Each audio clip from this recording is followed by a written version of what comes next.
बिस्मिल्लाहिर्रहमानिर्रहीम। अस्सलामुअलैकुम dear students. इस वीडियो में हम first year physics chapter number 7 की एक्सरसाइज के मल्टीपल चॉइस क्वेश्चंस को समझेंगे और इनके करेक्ट आंसर भी जानेंगे।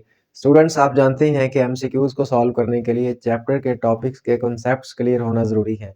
तो मैं एज्यूम करता हूँ कि आपको इस चैप्टर के थ्योरी और उसके कॉन्सेप्ट्स आते होंगे।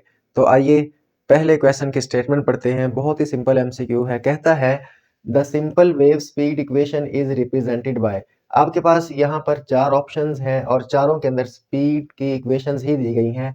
तो जो वेव की स्पीड वाली इक्वेशन है वो आपने बतानी है। तो ये आपको पता है, आपका 7.1 टॉपिक के अंदर फार्मूला स्पीड ऑफ वेव दिया गया है और फार्मूला हमारे पास होता है v is equal to F lambda. यहाँ पर v speed of wave, F frequency और लैम्डा जो है वो वेवलेंथ ऑफ वेव को शो कर रहा है। जबकि इसके बाद बी, सी और डी इन तीनों ऑप्शंस के अंदर भी स्पीड का ही फार्मूला है, लेकिन बी ऑप्शन के अंदर formula v is equal to S over T, S distance और टी टाइम। ये जब कोई ऑब्जेक्ट मूव करता है तो वो कितने टाइम में कितना डिस्टेंस कवर करता है, तो आपने डिस्टेंस को टाइम पे डिवाइड करना है तो आपके पास स्पीड ऑफ ऑब्जेक्ट आएगी। यानी ये ऑब्जेक्ट की स्पीड का फार्मूला है, वेव की स्पीड का फार्मूला नहीं है। इसके बाद सी ऑप्शन के अंदर फार्मूला है v is equal to R omega. जब भी कोई ऑब्जेक्ट सर्कल के अंदर मूव करेगा तो उसकी किसी एक पॉइंट के ऊपर जो टेंजेंशियल वेलोसिटी है ये उसका फार्मूला है। जबकि इस फार्मूला के अंदर r रेडियस ऑफ सर्कल को शो कर रहा है और ओमेगा जो है वो एंगुलर वेलोसिटी को शो कर रहा है। और ये फार्मूला तो फिर आप जानते ही हैं, rate of change in displacement is called velocity. तो यानी कि ये चारों फार्मूला ही करेक्ट फार्मूलाज हैं, स्पीड के फार्मूलाज हैं। लेकिन जो स्पीड ऑफ वेव का फार्मूला है वो ऑप्शन ए के अंदर मौजूद है। बाकी जो फार्मूलाज हैं ये वेव के लिए नहीं है बल्कि ये आम ऑब्जेक्ट्स के ऊपर अप्लाई होते हैं।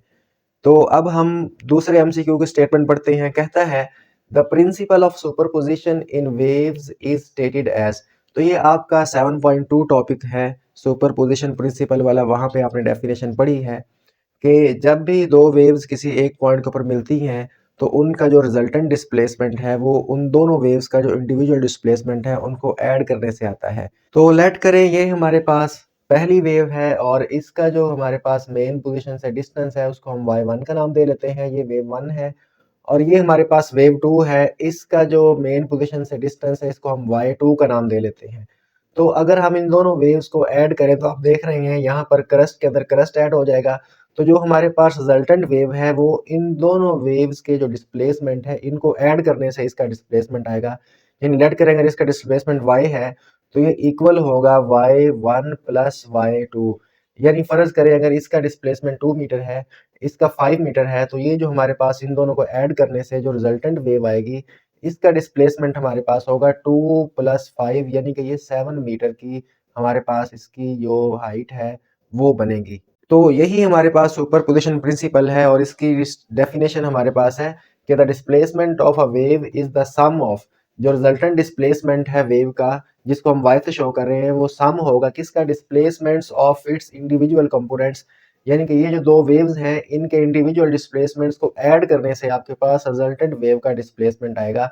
तो ये हमारे पास ऑप्शन नंबर ए के अंदर ही इसकी स्टेटमेंट का करेक्ट आंसर मौजूद है। तो मैंने इसके बाकी तीन ऑप्शंस नहीं लिखे, आप उनको भी देख सकते हैं कि वो हमारे पास इसकी स्टेटमेंट के ऊपर पूरे नहीं उतरते। तो लिहाजा इसका ऑप्शन ए जो है उसको आप टिक कर लीजिए। इसके बाद हमारे पास एमसीक्यू नंबर 3 है। कहता है a node in a stationary wave is. अब यहाँ पर स्टेशनरी वेव वाला टॉपिक 7.4 है। तो इसके अंदर आप नोड, एंटी नोड और स्टेशनरी वेव के बारे में पढ़ते हैं। तो आप जानते हैं नोड की डेफिनेशन क्या होती है कि वो पॉइंट स्टेशनरी वेव के अंदर जहां पर डिस्प्लेसमेंट जीरो हो उसको हम नोड कहते हैं और जहां पर डिस्प्लेसमेंट मैक्सिमम हो उसको हम एंटी नोड कहते हैं। तो a node in a stationary wave is, यानी नोड जो है वो क्या है, a point of maximum displacement, यानी वो पॉइंट है जहां पर डिस्प्लेसमेंट मैक्सिमम होता है। तो आप जानते हैं मैक्सिमम डिस्प्लेसमेंट वाले पॉइंट को हम एंटी नोड कहते हैं, तो ये नोड वाला ऑप्शन नहीं है। इसके बाद बी ऑप्शन में दिया गया है पॉइंट ऑफ इंटरमीडिएट डिस्प्लेसमेंट, तो ये भी नोड की डेफिनेशन नहीं है। A point of zero displacement, तो बिल्कुल ये आप जानते हैं कि वो पॉइंट जहां पे डिस्प्लेसमेंट जीरो हो उसको हम नोड कहते हैं। तो लिहाजा तीसरे एमसीक्यू का ऑप्शन नंबर सी हमारे पास करेक्ट होगा। इसके बाद एमसीक्यू नंबर 4 जो है वो है an anti node in stationary wave is, यानी स्टेशनरी वेव के अंदर एंटी नोड कौन सा पॉइंट है। तो इससे के भी चार ऑप्शन है और सेम यही चार ऑप्शन इसके अंदर भी लिखे गए हैं आपकी बुक के अंदर। मैंने सिर्फ इसका जो पहला पॉइंट है उसको लिख लिया है क्योंकि आप जानते हैं कि एंटी नोड हमारे पास वो पॉइंट है जहां पर डिस्प्लेसमेंट मैक्सिमम होता है। तो आप देख रहे हैं कि ये जो हमारे पास एमसीक्यू नंबर 2 है, 3 है और 4 है, ये जस्ट डेफिनेशंस हैं। MCQ number 2 principal of superposition की डेफिनेशन उसने पूछ ली है। एमसीक्यू नंबर 3 के अंदर उसने नोड की डेफिनेशन पूछी है। एमसीक्यू नंबर 4 के अंदर एंटी नोड की डेफिनेशन पूछी हुई है। तो ये बहुत ही सिंपल से एमसीक्यूज हैं। एमसीक्यू नंबर 5 भी इसी तरह ही है। इसके अंदर उसने स्टेशनरी वेव की डेफिनेशन पूछी हुई है। कहता है stationary waves are defined as, यानी स्टेशनरी वेव की डेफिनेशन क्या होगी, स्टेशनरी वेव्स कौन सी वेव्स होती हैं, waves that moves with constant velocity, क्या कांस्टेंट वेलोसिटी के साथ मूव करने वाली वेव्स होती हैं। बी ऑप्शन के अंदर है waves that moves with changing velocity, यानी ऐसी वेव्स जिनकी वेलोसिटी चेंज हो रही हो, क्या वो उनको स्टेशनरी वेव्स कहते हैं।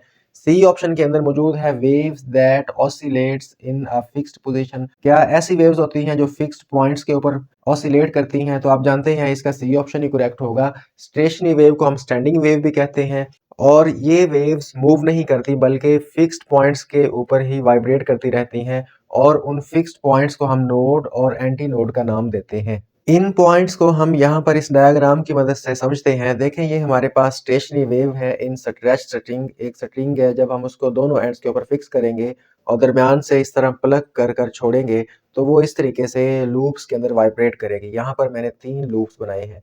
तो ये जो पॉइंट है यानी जो हमारे पास टॉप वाला पॉइंट है, आप जानते हैं वेव का जो मेन पोजीशन से ऊपर वाला हिस्सा होता है इसको हम बोलते हैं क्रस्ट, और जो बॉटम नीचे वाला हिस्सा होता है इसको हम बोलते हैं trough. The portion of wave above main position is called crust, the portion of wave below main position is called trough. यानी जो ऊपर वाले हैं ये हमारे पास क्रस्ट है और ये नीचे वाले ट्रफ कहलाते हैं। अब जो क्रस्ट का बिल्कुल टॉप वाला पॉइंट है, आप जानते हैं कि यहाँ पर डिस्प्लेसमेंट हमारे पास मैक्सिमम है तो इसको हम नाम देते हैं एंटी नोड का। ठीक हो गया।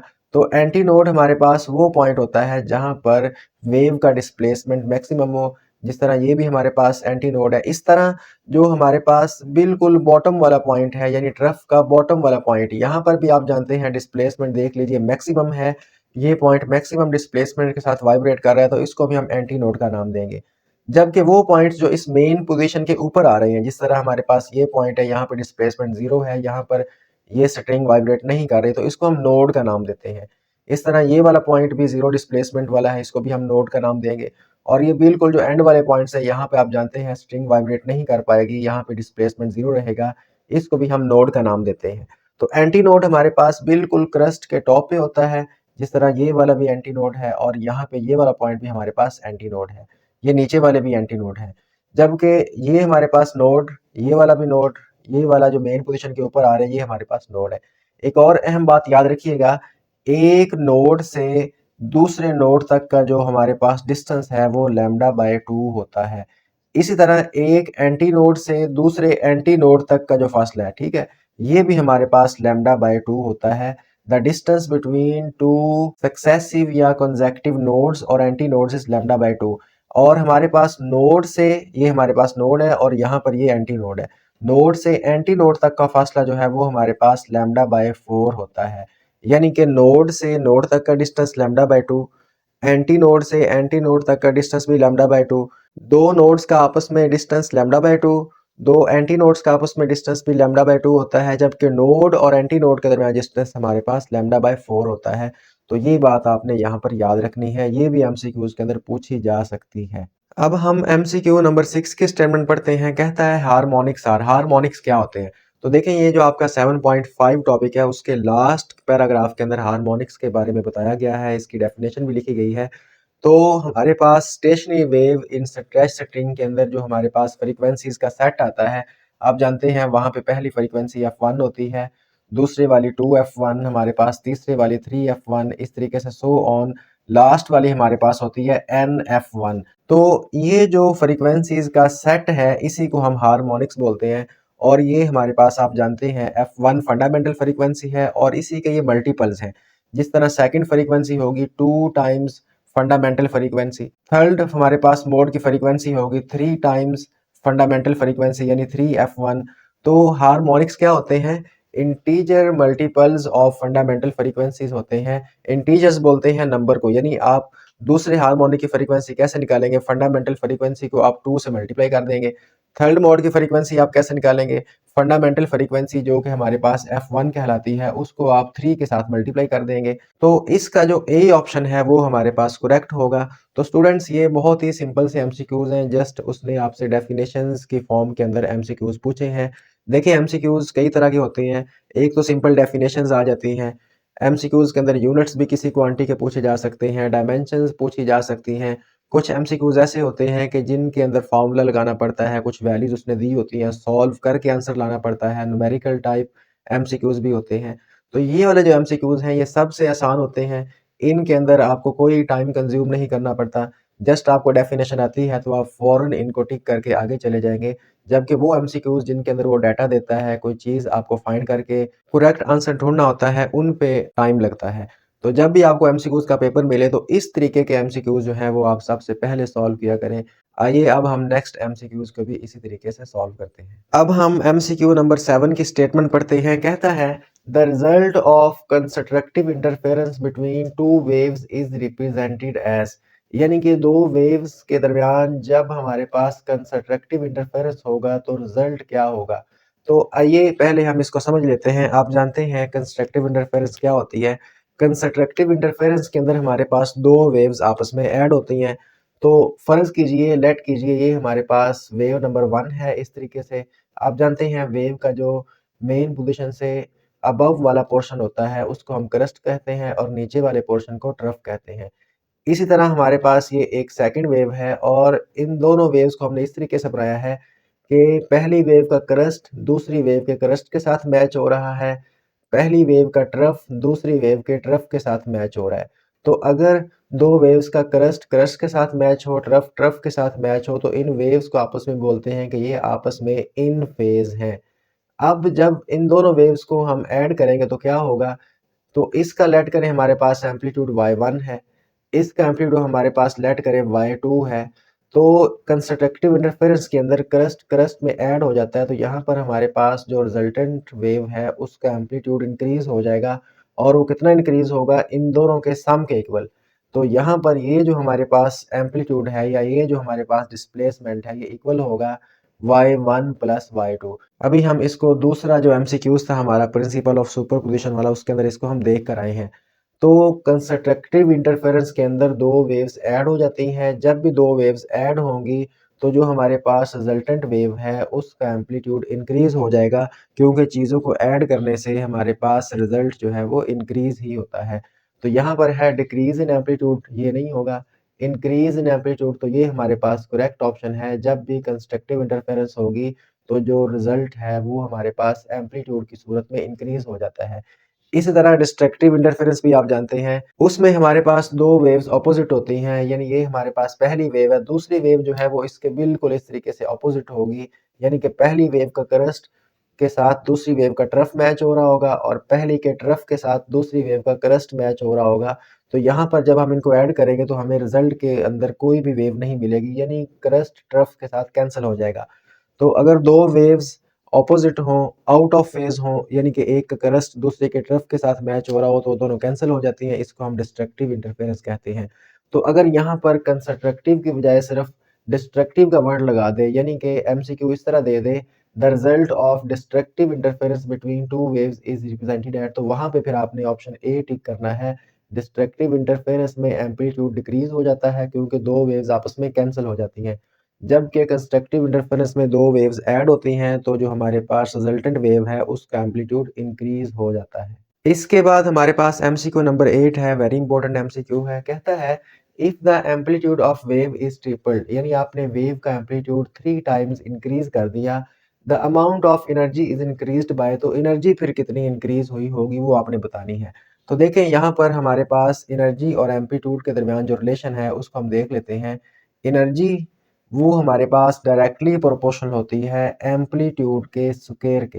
तो एमसीक्यू के स्टेटमेंट में हमें ये कंडीशन दी गई है कि एम्पलीट्यूड को आपने 3 टाइम्स इंक्रीज करना है, मतलब कि ट्रिपल्ड करना है। तो आइए अब हम एम्पलीट्यूड को 3 टाइम्स करते हैं तो हमारे पास जो न्यू एनर्जी आएगी उसको हम देख लेते हैं। एम्पलीट्यूड को ए से शो करते हैं, इसको हमने 3 टाइम्स कर दिया यानी कि ट्रिपल्ड कर दिया। अब आप जानते हैं 3 का स्क्वायर हमारे पास 9 होता है, तो ये बनेगा 9 ए स्क्वायर। तो इसका मतलब जो हमारे पास एनर्जी है वो 9 टाइम्स इंक्रीज हो जाएगी, क्योंकि 3 का स्केयर हमारे पास 9 होता है। तो अगर हम एम्पलीट्यूड को ट्रिपल करेंगे तो एनर्जी हमारे पास 9 टाइम्स इंक्रीज हो जाएगी। तो यहाँ पर ऑप्शन सी करेक्ट होगा। अगर हम एम्पलीट्यूड को डबल करेंगे तो फिर आप जानते हैं 2 का स्केयर लेना पड़ेगा। 2 का स्केयर 4 होता है, तो फिर हमारे पास जो अमाउंट ऑफ एनर्जी है वो 2 टाइम्स इंक्रीज होगी। इसी तरह अगर एम्पलीट्यूड को 4 टाइम इंक्रीज किया जाता है तो 4 का स्केयर हमारे पास 16 होता है, तो फिर आप 16 टाइम्स वाला ऑप्शन करेक्ट कीजिएगा। जस्ट आपको एनर्जी और एम्पलीट्यूड का जो रिलेशन है इसको अच्छे से ज़हन नशीन करना है, इसको याद रखना है, तो उसके अकॉर्डिंग आप इस एमसीक्यू को सॉल्व कर सकते हैं। इसके बाद बहुत ही सिंपल से एमसीक्यूज हैं। एमसीक्यू नंबर 9 के अंदर कहता है which of wave do headphones use to produce sound, यानी जो हमारे पास हेडफोन्स हैं, जो स्पीकर्स हैं, वो साउंड को किस वेव के ज़रिए प्रोड्यूस करते हैं। आप जानते हैं साउंड हमारे पास मैकेनिकल वेव है, एयर के ज़रिए हमारे कानों तक आती है, हमारे एड्स के अंदर आती है साउंड। और साउंड वेव जो है वो लॉन्गिट्यूडनल वेव्स हैं, यानी साउंड कंप्रेशंस और रेरफैक्शंस के ज़रिए एयर के अंदर ट्रैवल करती है। तो इसका जो राइट ऑप्शन है वो हमारे पास लॉन्गिट्यूडनल वेव होगा, क्योंकि साउंड जो है वो हेडफोन्स के ज़रिए लॉन्गिट्यूडनल वेव के ज़रिए हमारे एयर्स के अंदर आती है और हमें सुनाई देती है। नेक्स्ट एमसीक्यू के अंदर कहता है the frequency range of microwave is, यानी जो माइक्रोवेव्स हैं उनकी फ्रीक्वेंसी की रेंज बतानी है। तो आप याद रख लें, माइक्रोवेव्स की फ्रीक्वेंसी की रेंज 10 की पावर 9 टू 10 की पावर 11 हर्ट्ज होती है।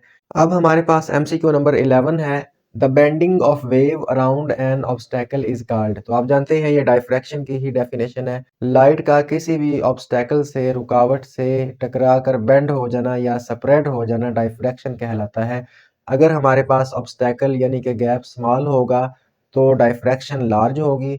इसके अलावा रिफ्रैक्शन आप जानते हैं क्या होता है। जब वेव एक मीडियम से दूसरे मीडियम में जाती है तो वहां पर वेव बेंड हो जाती है, इसको हम रिफ्रैक्शन कहते हैं। रिफ्लेक्शन वेव का किसी मीडियम की बाउंड्री से टकरा कर रिफ्लेक्ट हो जाना, वापस मुड़ जाना, रिफ्लेक्शन कहलाता है। और इंटरफेरेंस को तो हम फिर अच्छे से पढ़ चुके हैं।